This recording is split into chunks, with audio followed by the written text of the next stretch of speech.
நான் ஒரு விவசாயி படுகின்ற துன்பங்கள், துயரங்கள், வேதனைகள் அத்தனையும் நன்கு உணர்ந்தவன். இன்றைக்கு விவசாயம் செய்து கொண்டிருக்கின்றேன். மேட்டுப்பாளையம் பகுதியிலே வேளாண் பெருமக்கள் நிறைந்த பகுதி. அந்த வேளாண் பெருமக்களுக்கு தேவையான திட்டங்களை கொண்டு வருகின்ற முதல் அரசாக அதிமுக அரசு ஆட்சியில் இருக்கும் போது செயல்படுத்தி காட்டினோம். விவசாய பம்பு செட்டுக்கு 24 மணி நேரம் மின்சாரம், மும்மனை மின்சாரம் கொடுத்தோம். அதே போல 100 நாள் வேலை திட்டம் திமுக ஆட்சிக்கு வந்தவுடன் 150 நாளாக உயர்த்தும் சொன்னாங்க. அதற்கு சம்பளத்தை உயர்த்தினாங்க.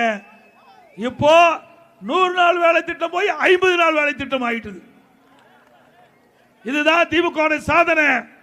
மீண்டும் அண்ணா திமுக ஆட்சிக்கு வந்த பிறகு நீங்கள் எதிர்பார்ப்பதை விட கூடுதலான வேலை நாட்களை உருவாக்கி தருவோம். ஏழைகளை வாழ வைக்கின்ற கட்சி அண்ணா திமுக கட்சி. அதற்காகத்தான் பொன்மன செம்மல் புரட்சி தலைவர் எம்ஜிஆர் இந்த இயக்கத்தை தோற்றுவித்தார். அம்மா கட்டி காத்தார்கள். ஏழைகள் வாழ்வு மலர வேண்டும்.